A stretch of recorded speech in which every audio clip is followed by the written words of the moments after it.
Thanks, a very warm welcome, and I know I'm really honored to host such a stellar panel, almost who's and who of consumer banking and finance. So without much kind of an introduction and other stuff, you all know them very well. So let us kind of start with today's core discussion, and you know that digital has become kind of a buzzword, whether it's in fintech, banking, or anything to do with the consumer finance, and would like to get their insight into what next. So what is happening in digital, it's almost kind of a known, correct? So what next would be the area we will be focusing upon, and please feel free to chime in, merge in, because it's more of an internal discussion. So starting with, see, there are a lot of activities happening in the digital side of the banking and consumer finance space. What would be your take in, say, three core things which you see for the next 3 years dominating this space from the digital finance ecosystem perspective? Maybe now you would like to. Yeah, I can go first. So I think from my standpoint, be data engineering, data analytics and artificial intelligence. Of course, a few other themes are also there because AI is already here, right? So we need to embrace it. We need to make sure our models are more AI ready and can learn automatically, right? Instead of being static. Thanks. Anything, Anshula, your any input on this side?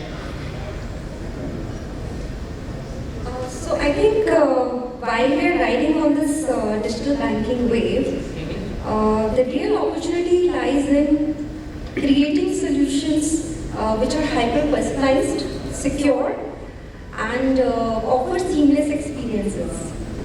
So I think these are the 3 key areas where I see a lot of opportunities which banks can leverage on, and highly untapped opportunities in my view. Okay, now quite interesting. I mean, from data side to kind of an experience side. So, Yogesh, so what would be your take? I mean, here. I think the themes are obvious, right? So the artificial intelligence, hyper-personalization, that will deepen our understanding of customers and their day-to-day lifestyle, their consumption habits, and how do you,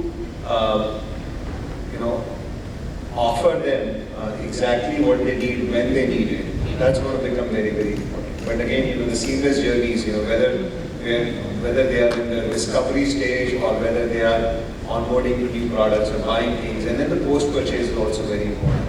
You can't take that for granted. You have to match customers' anxiety level.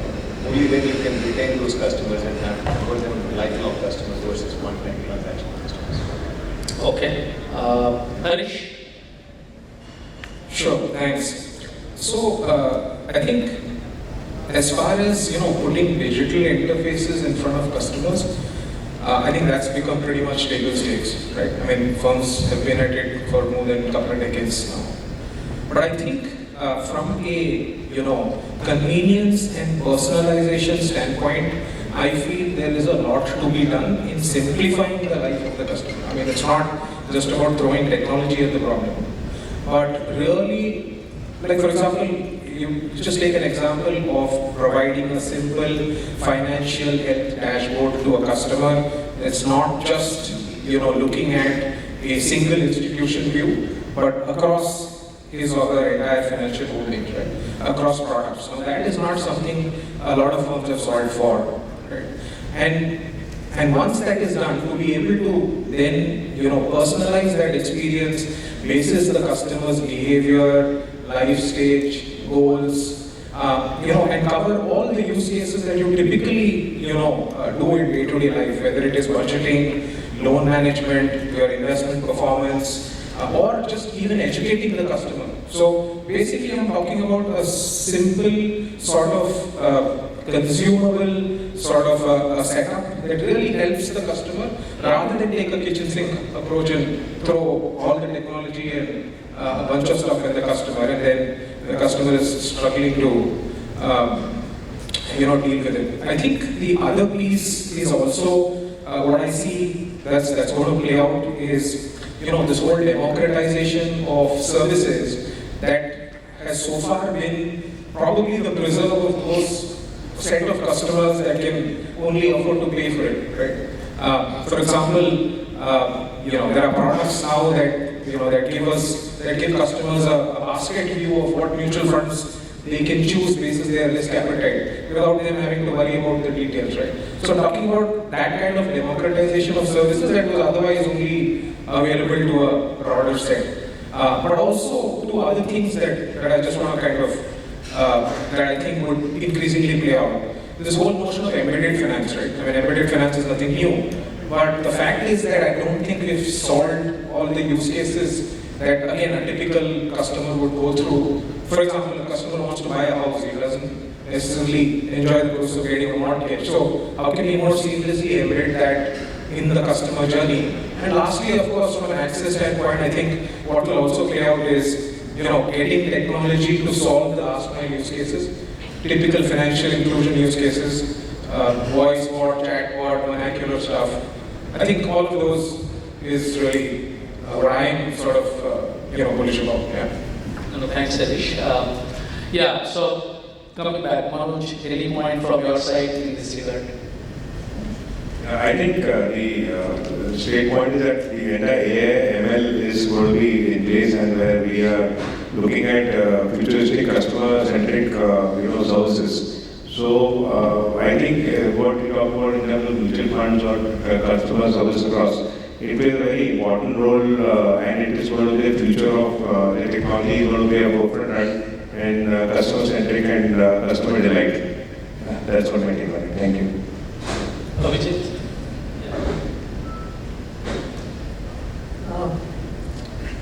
See, what I do believe is that banks will move into providing ecosystems, right? If you see today, when we open our mobile banking apps, we are not only doing fund transfers or balance security checks and all, we are doing bill payments, right? There are many offers which we are going to the e-com portals, and also the future is that banks will provide ecosystem and more conversational, right? So numbers of calls we are getting in phone banking channels and all that will get reduced, and maybe that will get shifted into the conversation. For example, in Axis Bank, we have a journey where through WhatsApp you can book your FD. Right? It's a completely native conversational journey. Right? So probably this way, not only the acquisition, also the servicing, everything will be shifted into conversation. And obviously data, AI, GenAI, those all are the pillars to get into that stage. Right? But that ecosystem and conversational banking will be the future. I mean, that's my opinion. Thanks. So, last but not the least, what would be your take on this? I think if I look at the tech, Arindam, so artificial intelligence has been there for a while. Of course, LLM, etc. is recent. So when I look at technology, I would like to see that what problem it is solving for the customer. So case in point, today if all of us are customers of one bank or multiple banks, you call the call center, how much time it takes you to land with an agent with whom you want to talk? It's quite a task to get connected to an agent, right? So there are various IVR, bots, etc. which are there, which are trying to solve your problem. But it's very limited capability at this point of time what the technology has been able to do because of the finite amount of data set. So the additional word which I will add is the value what these technologies can really derive. If you connect to a bot, you ask for a question, yeah, I want this. So 2 or 3 questions bot will throw at you, and then it will say, I'll transfer you to the agent. So I think AI is going to play a very, very critical role, given that we have got much better processing, much better, much larger data sets in solving real life problems for the customer so that it can provide the value what they truly deserve. Thanks, Rajesh. In fact, you have done my job a lot easier, because I was thinking of moving into specific use cases for what you were thinking would be quite interesting in terms of the service or product solution perspective.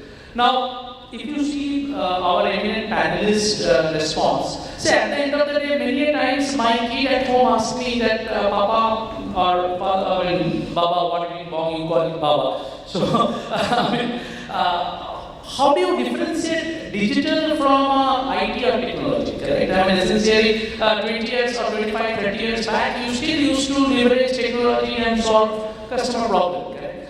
So, I heard somewhere, and I stayed with me, that essentially what is digital, that there are a lot of technological advancement happening in multiple different verticals, and all of them has pointed out, some of them, few of them. Now, how this individual vertical are actually interacting within themselves to solve core customer problem, correct? I mean, something happening in data or AI, how it is actually leveraging cloud computing power to get something really specific to the customer, correct? So this interaction on that kind of surface and also at the kind of bottom, and creating some solution for the customer, that is the core of digital.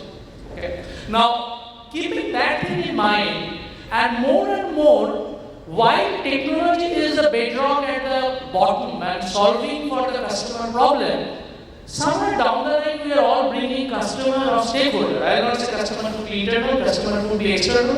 The stakeholder as a core theme. Correct? I mean, customer experience, customer centricity. All those words are no more a buzzword. I think most of us as a technologist are living through it in a day-to-day basis. Now, keeping customer at the core, I would like to reach out to each one of you. Any specific use case which you think would be very critical or quite interesting for your specific area. It could be product, it could be service, it could be simplifying journey, customer experience. You would like to highlight and share with us today. Maybe I will start with you, Harish. Yeah, sure. So many use cases at DBS. We've been on this journey for a decade now, and so what we see at least 4-5 use cases emerging, and now with Gen AI that's amplified. So one is this whole notion of being able to do a co-pilot both from not just providing the customer insights in real time, in some cases not real time as well, where it's not required, but also for the relationship managers, right? I mean, as you move up the wealth continuum, if you will, customers do, in addition to being able to do the digital stuff, also require, feel comfortable or demand a human face as well. And so it's important that we equip the teams that are responsible for those interactions with also the insights that they need to reach out to the customer and advise accordingly. That's one. Same thing is happening from a coding standpoint, right? You obviously have co-pilots now where technology people in the technology team are using co-pilots to be able to do their day-to-day work.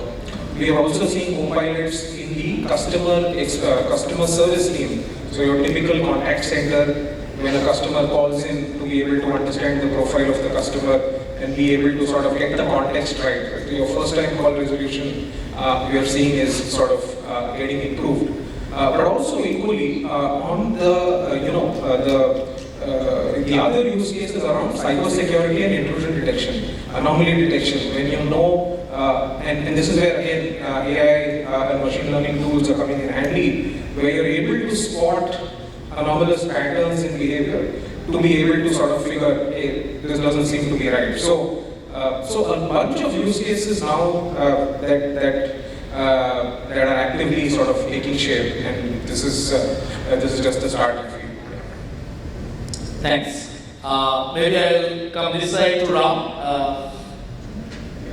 So, I think Harish spoke about hyper-personalization. So that's another thing that we have to continually work on. So we spoke about models, risk as well as sales analytic models, which used to be static. Now we're imparting AI so that these can learn on the job, right, and can use the latest data and improve, right? And what we're saying is that 3 months down the line, these same models without any code change, if they run on the latest data, their decisions could be slightly different, right? Because they learn on the job, right? That's what is artificial intelligence. So, hyper-personalization is an important piece. What's the right customer to interact with, and what do you sell, right? Are you selling the right product? Right. So we, in one of my previous jobs, we used to do something called, intelligent banking, where we said, okay, so if a customer we know that the customer goes to a particular mall or a retail outlet very often, right? And we know that he's using a credit card, which is probably not the right card, right? So we say that, hey, you seem to be going to this particular chain often. Can you sign up for this credit card because it gives you ABCD benefits, right? In terms of discounts and so on and so forth. A number of such use cases, right? Another thing could be that, we know that the customer has booked a plane ticket to say Jakarta, right, from Singapore. And we tell them that, we ask him if he needs travel insurance, right? Or we used to have in our mobile app something called travel mode, where if you turn it on, we can actually, when he's in Jakarta, based on his location, we can send offers in that particular area, right? If he's somewhere at noon time, we can send restaurant offers, those kind of things, right? So that's one piece. The second thing that we are doing, in fact, we are doing in my current job, is we use what we call RPA right now, but it's been in use for like 20 years. We never used to call it RPA, but now we've got these fancy terms. But so what we are doing is, from a regulatory standpoint, we frequently get into trouble with our regulators because our KYC is incomplete, our data is not correct, and so typically, what we do is go to the operations guys and ask them to do sampling. It's not going to work, right? So my current, company has got about 120,000 crores worth of loan book. It's, a sampling can at best be like 0.01%, right? Yes. And you're always going to get caught. So what we did was we built these bots, which run through the entire database, right? And it can be done rapidly, right? New technologies, new database structures and so on. And it identifies on a weekly basis where the gaps are, right? Maybe you didn't do a video KYC here, or your address is not there, or your PAN or Aadhaar is missing, and so on and so forth. So of course, we can't fix the issues, but it points out, right, in terms of reports, and then the business guys have to go and fix it. So we do a lot of it. Okay. So these are two areas which are, analytics. One is the first one, personalization driven by analytics. Second one is, these bots. No, quite interesting. We started with Copilot as an extra smart. And there is a third thing, sorry. Yeah, sure. There is a third thing that we are right now doing a POC on. Mm-hmm. So this is leveraging on Gen AI. Of course, Gen AI, unlike AI is pretty, it's already there, right? So it's quite defined. Gen AI we have to be really careful about, but we have identified some really good use cases in customer servicing, where we can actually look at a customer complaint or a dispute or even an inquiry, and and we can automatically create a ticket in your CRM, and we can actually resolve the issue, right? So again, related to knowledge management, leveraging that piece. So we have these language models. Okay. It can be large or small models, mm-hmm. and you can get an email or a chat, mm-hmm. which gives you like 2 or 3 things, right? Mm-hmm. And unless we are 100% certain, we don't do straight through, because you have to be careful, right? We don't want the bot to send the wrong data, and then you get a customer complaint later, right? So we are actually piloting it. We've got some really good use cases where we can reduce our customer service footprint. Okay. By the use of these chat and email bots, which use leverage on Gen AI. Wonderful. See, sometimes it gives me a feeling that we're sitting on a very gigantic seesaw. And so when we started our career, all of us would be, maybe some of you would be quite young, we were frantically trying to find out the commonality between customers, clustering. How we can cluster customers based on a common behavioral trait and offer a product. Now the cluster becomes sharper and sharper. Now we are kind of an hyper-personalization. Every customer is unique, and identifying what is so different about that specific customer, correct? Now, maybe I can think of maybe in the down the line 10 years, we will again aggregate those unique streaks and try to identify the commonality between those hyper-personalization. But having said that, maybe we will be quite interested in Yogesh, anything specific from your side you would like to highlight? I think while hyper-personalization is incredibly important, but also for the banking, right? The productivity is extremely important, and it's going to be more and more challenging. The way to drive productivity is giving the tools to our frontline, RMs and the frontline staff to help customers. Again, they expect the same speed, but they also have to match the anxiety level. Absolutely. So, of course, they need empathy for that, but you can't be empathetic if you don't have the right tools. So, like, I've managed large customer service teams in the past, and we built tools, and it was really fun to see when they say, "Oh, this works like magic." Thank you. So I think that is going to be very, very important because it's the entire flywheel. So you start making your employees more productive, you give them the right tools, they'll do a good job of serving your customers, and then again, you have greater customer satisfaction and hence the business. So, no, thanks. And since there is a banking view, I would immediately go back to Abhijit. I mean, specific to your. Probably everything has been covered by our fellow panelists, but I think hyper-personalization, data, demography, everything is okay, but we also need to be cautious about setting that instant gratification. Sure. If we have created one hyper-personalized nudge for a customer, and if the customer has applied for that particular nudge, and when he started the journey, if the journey is not frictionless, or while doing the journey he has certain queries and that query is not getting resolved on the journey itself, right? That means we are not gratifying the customer's query or customer demand instantly, right? That's very important that customer servicing with a very instant rate in a very real time, because the moment a customer drops from your journey, right, it's very difficult for you to get him back, right? Because you have your peer banks who are having almost the same kind of offer. Right? So this is one challenge here. And also, I talk about that ecosystem, right? Now, in SME segment, there is a new trend we have seen, it's called connected banking. Where any SME customers who are having your a bank account with you and is having that ERP in different cloud-based or not cloud-based ERP solution is having, now he may not to log into your banking platform. He can do the banking right from that ERP. That's called connected banking. Or in Europe, it's already there. We call it open banking ecosystem. In India also, we have this connected banking. In our bank also we have. Now with this, what we are doing, we are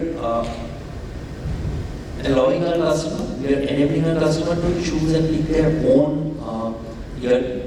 They can need not to be completely dependent upon the platform. So the journey or the experience is more like platform agnostic. Okay. So this one thing is, that we are working and probably almost all the banks are going to that space. Okay. And since it's very specific and core to your current work areas, API and how API is integrating across the platform, there is a standard guideline within banking ecosystem. But here you are going beyond banking and getting to their ERP ecosystem. And multiple customers will be having multiple ERP systems. Yes. So do you really face any challenge in kind of a finding out common ground and giving that that instant experience? Challenges are there, and that's why we're here, right? Yeah, challenges obviously. See, when we talk about API, right? APIs nowadays are almost in open API standard, right? True. We are not having those private and closed APIs. We are having open API standards and all. And if you see that India API stack, right? All this UPI, OMDC, almost all these API standards are very common, right? So now, even for the players who are consuming these APIs, for them also it's a very open book, right? So they don't face any challenges. Since we are doing this thing in a very regulated way, there are tokenized and many things needed, right? We sometimes have to be very cautious, right? But at the end of the day, we are very highly regulated industry. So whatever we are doing, we have a framework to get validated with that. Right? That actually helps.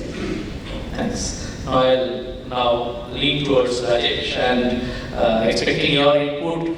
Given your vast experience in different continents, not only in India, previous role you were in US and seen similar things happening. Any kind of an similarity or specific use case you can think of, you can share? I think India, in my opinion, is moving faster and probably ahead of Western markets in multiple areas. I think payment story is known to the entire world. So, and some of the work what I have done at CSB Bank in India after coming back from Europe, there are some interesting pointers which have come out, and I'll maybe take one or two examples here. Just a few weeks back, my chief credit officer spoke to me about a particular customer. That customer, we had given the loan, and about 18 years salaried guy, and credit score 800 plus, has taken about 7 different loans from different banks, never defaulted even a single loan. Yeah. Immediately after taking the loan, paid 1 EMI and defaulted on 3 EMIs back to back. And the guy, the CCO was concerned. He said, Rajesh, how can such a good customer show behavior like this? How can I protect the bank going forward? Because if this is one customer which has come to our life, how do I ensure that I have much better predictability into the customer behavior on these lines? So how can we improve our underwriting? How can we improve decisioning for such customers to ensure that there are no default? Now this is an interesting challenge because we look at data sources available from within the bank. We look at every single system where customer is generating data from the liability product or the asset products what customer has subscribed from the bank. And those feeds are coming and everything is looking great, which means we need to now look at the external data sources to see customer behavior. Okay. And these external data sources could be anywhere. It could be from social media, it could be from various other subscription customer has in the retail, hospitality, God knows everything. Now this is a paradigm which is unknown because I don't know if I can take the feed from all those data sources where customer has touch point, but if we have to solve a problem like this, we got to find ways to get the feed, and that's what we are working. So far we don't know if anybody has solved a problem like this, but I think we'll be able to do something very interesting and very differentiated so that we can avoid such kind of customers and we have much better healthy customers. Interesting one. No, and I'm sure anyone managing large consumer credit or retail will be facing this kind of issues. But having come across this and what will be the technology solution, we'll definitely look forward to some interesting case studies like this. Now, very quickly, I'll maybe I would request Yogesh or Harish, since we have been discussing primary use case where we are talking about hyper-personalization, product or services which is catering to a specific customer need. And there are vast amount of data, behavioral data, sentimental related analysis going on, and there are so many different sources beyond the conventional ones, social media and stuff. Any specific comments in that regard? How you are planning to leverage these conventional as well as not so conventional data points, behavioral analysis, to cater to your customer service or product need? I think so when you think about digital adoption, customer behavior is incredibly important, understanding of customer behavior. I'll break that customer behavior into two aspects. One is basic needs. That is basic needs of every human being. Nobody wants to waste time, speed is important. Nobody wants to waste money. right? So they all want to save money. We all want to feel safe and secure, right? These are table stakes. So when you're thinking about digital adoption, right, people want it to work seamlessly. They want their data, their financial wealth, it should be like safe and secure at every time. That is very, very important for any digital, banking or any digital business for that matter. Right? You can't, take that for granted. Now, the second thing is, so that is like, once that is taken care of, and there are multiple businesses people have built on just of these core feelings, right? You think about speed, Amazon, 2-day shipping, next day shipping, and now, 10 minutes quick commerce players like Swiggy's and Zomato's. Netflix, I remember the time we used to go and get, those cassettes from video libraries, now to online streaming of everything. So that is where the people have anchored on it. Personalization is like on top of it. You build on top of it and say, okay, what kind of movies you like, right? What kind of genres of music you like, what kind of food or cuisine you like. So that is where the personalization comes and amplifies, your digital adoption. So people have there is a stickiness aspect of it. That is where I would say that's the basic needs and the different personas to understand it. But you have to first prioritize the table stakes, the basic needs, and then you go after personalization and customer adoption. Harish. Yeah, so maybe two parts to your question. See, one is from financial institutions and banks, ability to be able to digest all this data is not a trivial question, right? It's not always that companies, companies born probably in, early 2000s have started off with an advantage that, you have those tools in place to be able to sort of consume data, feed it into your data lakes and all that. But institutions that are, were born earlier have a bigger challenge to be able to do that. So it's not a trivial question. But having said that, for example, banks like us, we spend a lot of time to be able to do that over a multi-year horizon, to be able to ingest data from all these sources into the data lakes, right? So the way I look at it is 3 layers. You have digital, which is, like we said, it's lowest common denominator, if you will. But you need data before you do any of the AI use cases, right? So therefore, that itself is a mode for institutions who have been able to do that over a multi-year journey. That's part of the problem already solved.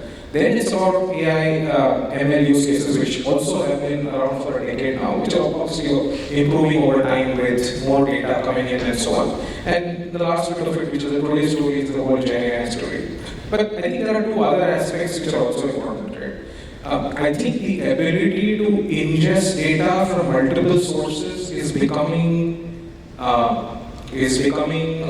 easier. But to be able to do it right is also important. It's not just about just getting data out to the customer from everywhere and doing stuff with it. So as far as DBS is concerned, we are guided by a very, very deliberate data governance framework.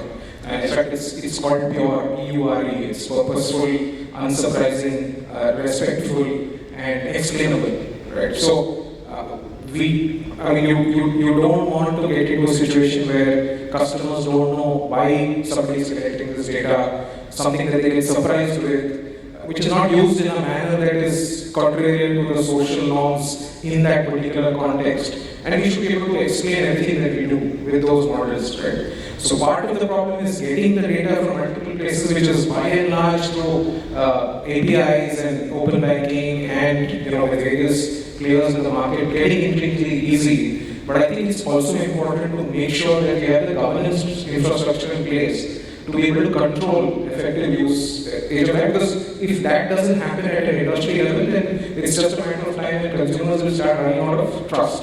And obviously that is our biggest key factor from a fiduciary and in the space that we play in. So. No, thanks, Harish. Good that you brought in AI and, specifically AI and ML piece of it. So, Anshula, any specific use case or any comment on how, from AI or ML use case perspective, say, whether it's a customer journey some interaction with customer interaction, how you are planning to use those technologies to solve anything to do with that, or even for that matter, any automation opportunities out there?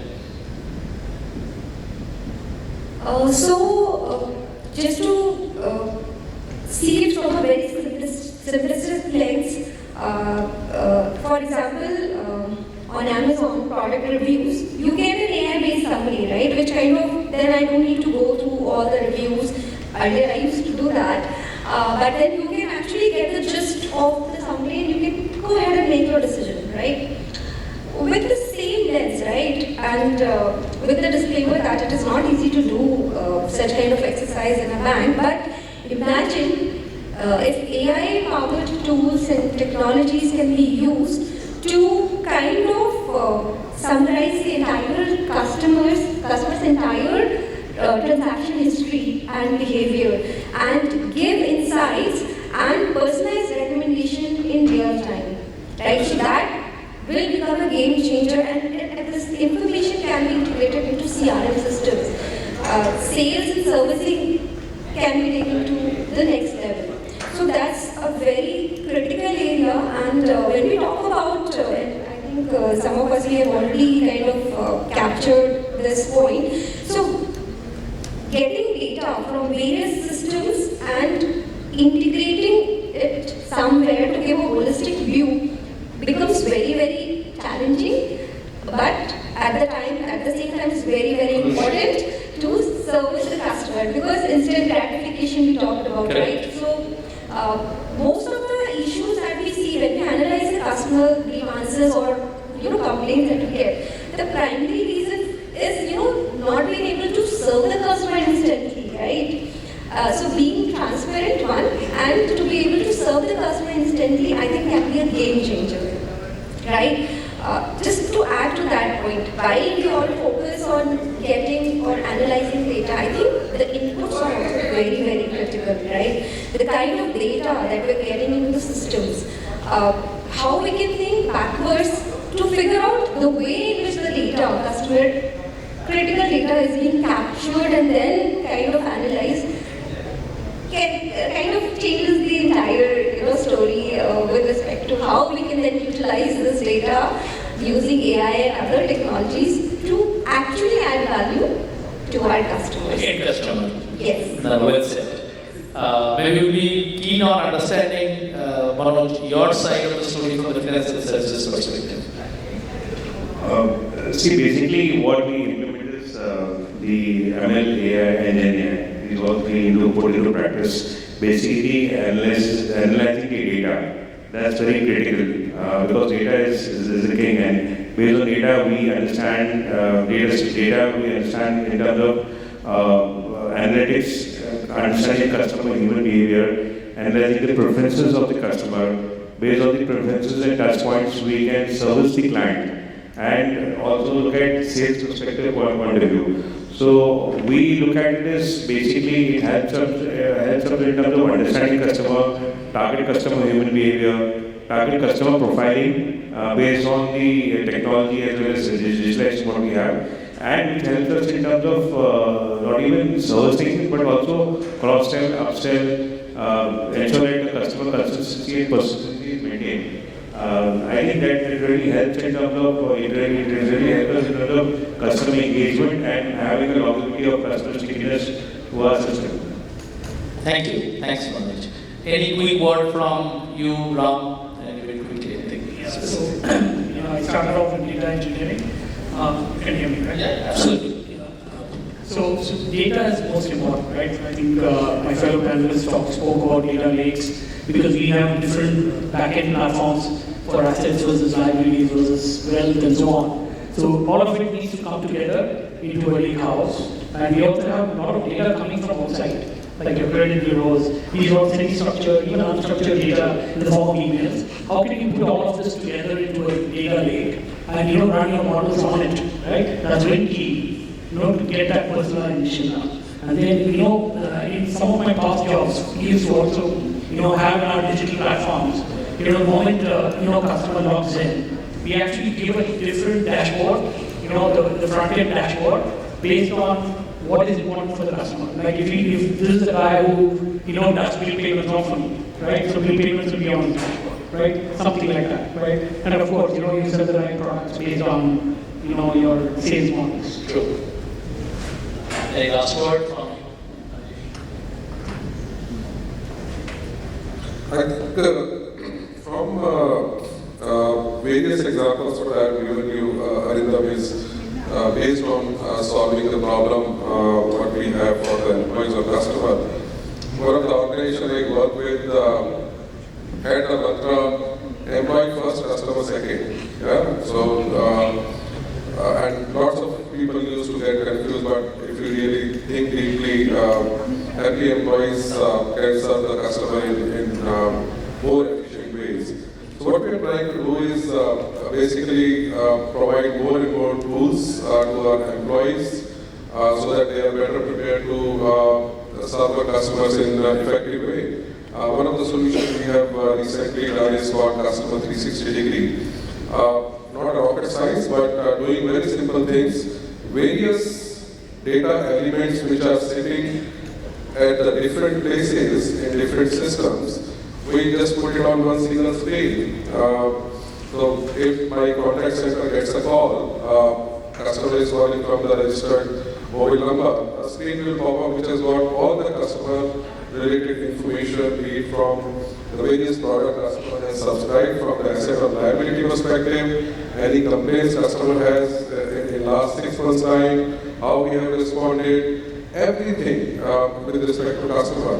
It kind of saves nearly 60 to 70 seconds what the agent takes in toggling between different screens and helps immensely the customer, where customer doesn't have to hear, yes sir, can you wait for a second? And the agent is gone for 30 seconds. So, very simple solution, but using the capability of streaming data in real time, massaging it, putting it at one single place, and providing that value to the customer. Thank you. Yes, at the end of the day, what is there in it for customer, including the employee itself, they are also our customer. So it makes huge sense. Now, coming back to, we all have heard about, we are talking about omnichannel, the experience of a customer in omnichannel specific.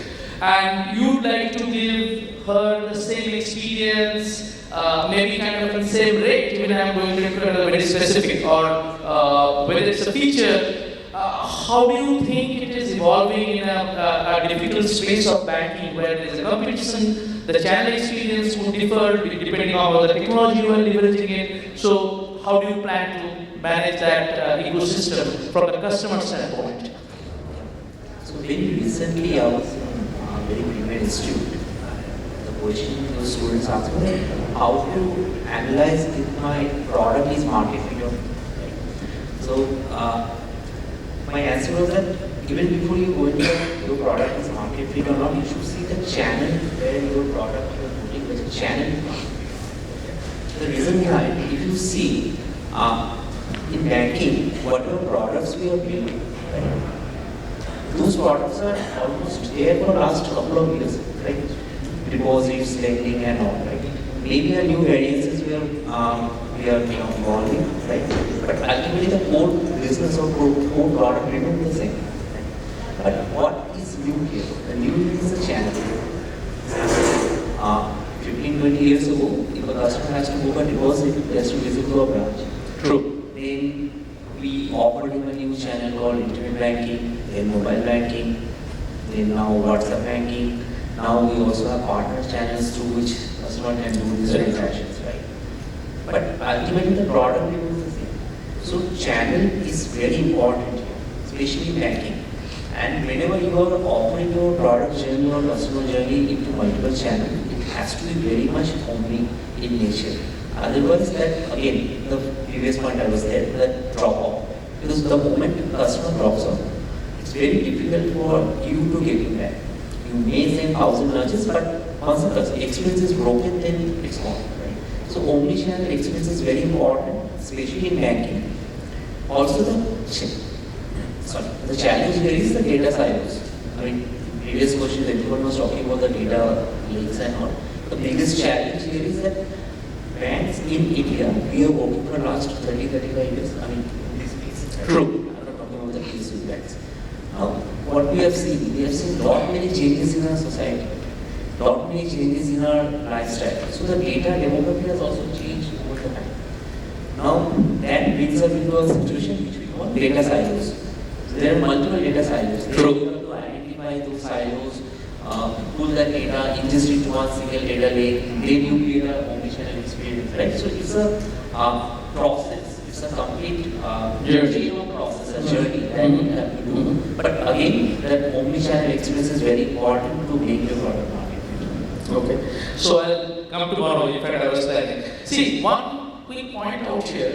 So when we're, see, at the end of the day, your delivery of the product happening to the channel, as Abhijit has mentioned. And many times we conceptualize the journey or the flow of the process, keeping product in mind, not so much channel in mind. So channel adds that color or context to the product. How in your case, or in generic way, you address that kind of a challenge, or any other use case you would like to highlight? Just to exemplify and add on in terms of the omnichannel understanding of it. So my understanding is that the omnichannel is basically various channels which is basically through various mediums, through social, through a website, through various other models which are there. The objective is we are going to position our products to the end customer.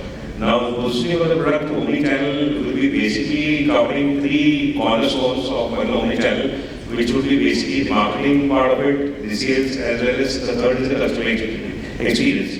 So we will ensure that where the customer is being provided the product, each have touch points with various omnichannels, which has to be a very orchestrated way covering all aspects of it, where the customer gets a unique experience through all mediums of channels, omnichannel, whether it's through social media or LinkedIn or any other processes. So the customer should be able to have that kind of brand image of the company, of all the product. That's very important. Once you get the brand of it, then the product becomes very easy for a customer to take the advantage of it and to buy in the product. So, what I would look at is positioning the brand is the most important for any company to look at. Then second is going to be a product. So once you convince, the challenge is that once you convince the customer of the product, and he has to have various similar experience to various social media channels or omni channels, and 360-degree view from wherever it is. And so that the customer gets the delight of it and he gets the same experience, which I think where the customer then buys in the product completely. That's what my take on it. Thanks for very interesting insight. You are saying that brand personality has a rub-off on the product and the channel itself, and that is also at the core of the experience it is creating at the end of the day. Absolutely. Well said. Now, I know for that matter, Yogesh, you have been working on some of the similar use cases out here. Any quick input in this regard? I think omni-channel, right, or a lot of people talk about physical, digital. Customers don't care about it. True. Right? They all want the experience that's seamless. Right? So those problems are for us to solve. And it requires a good understanding of how we have evolved, right? So previously, I think this is what Abhijit also mentioned, right? True. We used to say, come to the bank, right? Then it's like, call us. Right? Then we started saying, we are with you wherever you are going as a bank, right? So it goes into your mobile banking, all your payments, you go to a electronic store here and you have all the financing options available there. You go to any of the e-commerce majors, you can get financing there. So wherever they are, the bank kind of like goes with them. That's the omni-channel. Now that requires a lot of architectural changes in the bank. It goes into how did you start? So it's very easy for some of the new fintechs to kind of like go because they don't have the burden of legacy systems, right? Like somebody who started pure physical, they have all the legacy systems and they carry on the way and they have to kind of like duct tape everything else that to keep up with the customer trends. But somebody who just started digital, now they have to duct tape the physical integration pieces of it. That's where the APIs and everything that kind of like comes into play. But yeah, there's a lot of homework you all have to do to provide that seamless omni-channel experience, because customers don't care. And we have to obsess about the journeys, right? So going from how they're discovering, they could start, looking at products digitally, but then they go into a bank to actually go and get a credit card. Then the post-purchase, kind of like the service goes into that entire journey, how to provide across the channel seamlessly. So there should be no dead end, right? Like the dead ends are kind of like enemy of omni-channel experience. Thank you. So, for some time we have been discussing banking and finance, be it digital, modern tech and whatever, but we cannot really go further without the assurance of cyber security, how it is secure, like payment ecosystem. So here, maybe Ram, if you can throw some light, what are the critical perspective, what are the pointers as a technologist and the digital financial services who should be wary of or should be kind of careful while doing our digital work? It's a very important topic, right? So InfoSec. So you can still build your digital platforms. You can be as agile as possible without having to compromise on InfoSec, right? So what we used to do, and of course most banks do it, most NBFCs also do it. We typically an average project is about 6 sprints. Each sprint is about 2 weeks, and so after 6 sprints, basically each sprint you do what do? You code and then you test, right? True. You code and you test, and you keep doing it for 6 sprints, in a very rigorous manner. And after your 6 sprints are complete, you have to do your InfoSec testing as well as performance testing, and that should not be compromised, right? So basically, change management is pretty important from that standpoint. You can actually do all of this stuff without having to compromise on agility. So from a standpoint of InfoSec, a lot of things we do, BAU is very important, right? So while projects we need to be agile, but what you do in BAU actually makes your project execution easier.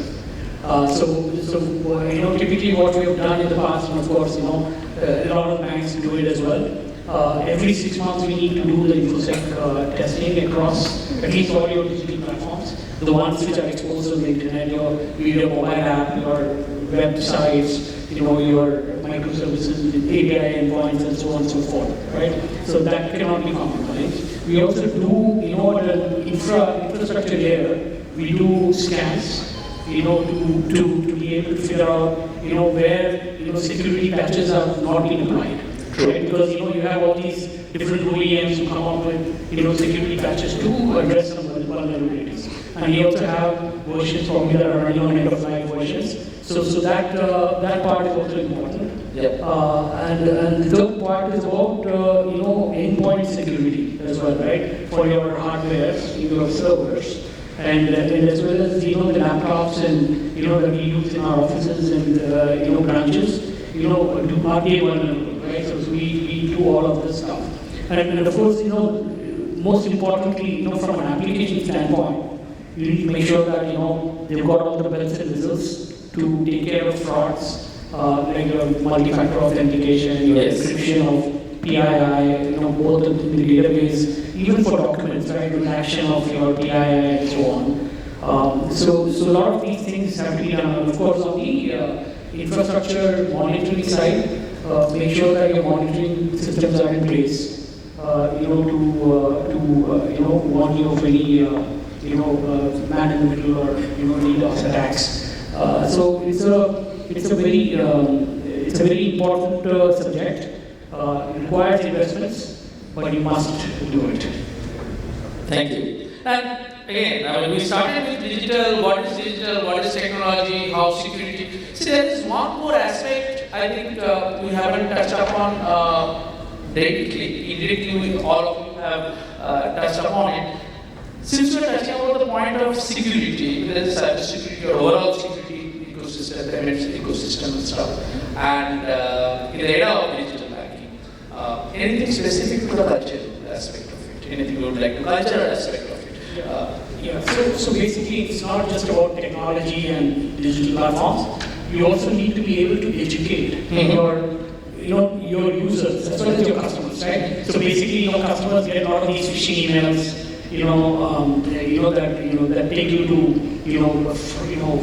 fake websites which are just like, it's like a white label site, right? True. They can, what do you look for? How do you spot such fake websites, right? So a lot of education is important, and from an employee standpoint as well, and also, most importantly, I think we should not be too dependent on external expertise for InfoSec. You need to build your in-house team. Of course, you can use, off-road contractors to do the execution, but you need to have that expertise. But that requires a lot of training, right? Because you need to keep abreast with what the hackers are doing. And typically, even in my current company, we get attacks from places like Russia, Central Europe, on our servers, right? So that part of the training, keeping abreast of what's going on, and keeping us sort of updated, is building a team which is in-house. That's important. Thank you.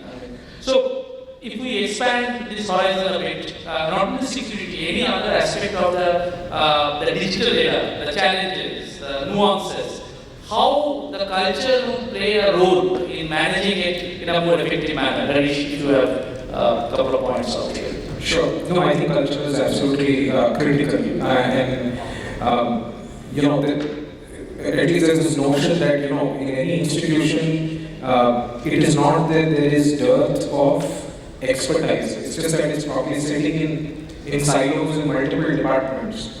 And if we can kind of break that and get cross-functional teams to come, and not for a project or a set of projects, but just as a way of life, right? Just as your BAU, I think that makes a difference. And we've been sort of experimenting with that and now reached some level of maturity. That's one. Second is, culture by design, right? I mean, there is, I think there is a notion that culture can be designed, and that can start with, even things like, running ideation challenges, which sees sponsorship right from the top of the house, right? That kind of galvanizes people to sort of get into the frame of mind to, experiment with things. Also to provide that level of psychological safety, and, if you're experimenting with something that doesn't really break the bank, the tolerance to be able to let people go ahead and do that, I think is important. And I think firms are kind of realizing that. Equally, I think it's also important to celebrate those who have taken that step, but failed. That's important to recognize, because that's at least taking that step as opposed to not doing anything.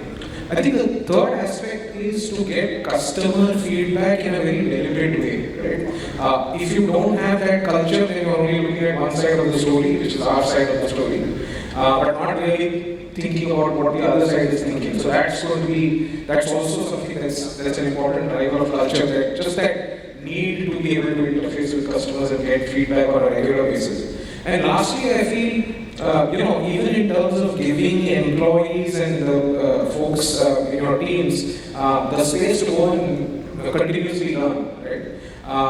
So that can be just courses or even peer learning. Like I said, there is enough expertise across the institution, but to democratize that and just make sure that other people benefit of it. So I think these are the 3-4 ways I feel culture can be sort of tailored to getting the best out of the digital piece. Yeah. Thank you. Okay. Just one point, when you're talking about the culture and the security aspect of it, sure. People trust us with their hard-earned money, so that's like a number one goal. And we are in a constant race against all these bad actors from wherever in the world. The way you can stay ahead of them is by taking a proactive approach versus a reactive approach. So, finding out what trends are there, how are they coming in, and kind of like catch them early on, versus, after all, later on, you're trying to recover the money and then pay the customers and so on. I think proactive approach will go a long way from culture standpoint. Well said, Yogesh. Maybe very quickly, Anshula, if you, from your perspective, anything you would like to add upon this?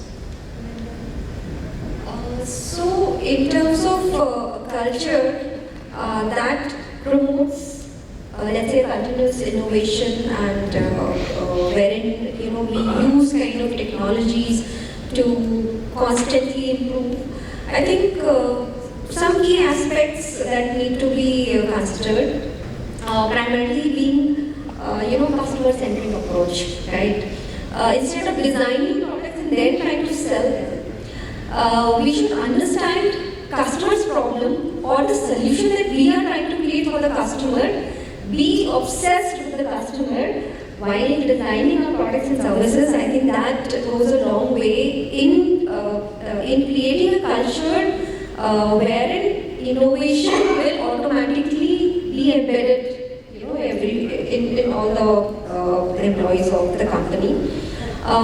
Second, I believe a culture should allow people to kind of do experimentation, calculated risk taking, and iterative improvement, right? So instead of being obsessed with launching a perfect product, launch something, launch a basic version, the MVP, right? The minimum viable product, then you get feedback from the customer. Because in our mind, we may be sure that, okay, this is going to work for the customer, but maybe, during those earlier stages of, releases, we understand, okay, customer wants something else. So then we still have time to go back, then maybe launch it with those additional features or delete features and just go ahead on that iterative process. I think that is very critical, and that's where those agile methodologies kind of come into picture. Very critical because research has also shown that over 85% of successful digital transformation incorporate agile methods, right? So, and third and very critical aspect I would say is collaboration. With a shared objective, right? So while business may be after solving the customer's problem, but if the technology team or the other stakeholders are not aligned onto that agenda, then it becomes a struggle. But if there is a strategic alignment, then everyone will be excited to deliver that product, and everything will automatically, come together in a one unified approach to get that done. And that is something that I personally imbibe in whatever I do. So whenever we work, the first thing that I want to highlight that why we are doing it. Yep. Then automatically, everything falls in place. So I think these are very crucial aspects. No, thank you. And as they say, the culture eats strategy in the breakfast. But thanks all of you. It's really a very engaging discussion for all of us. At least I got enriched. And so much interesting works happening in different places. So here in See Your Hands. And with this note, I would like to hand it over back to you. And again, thanks a lot.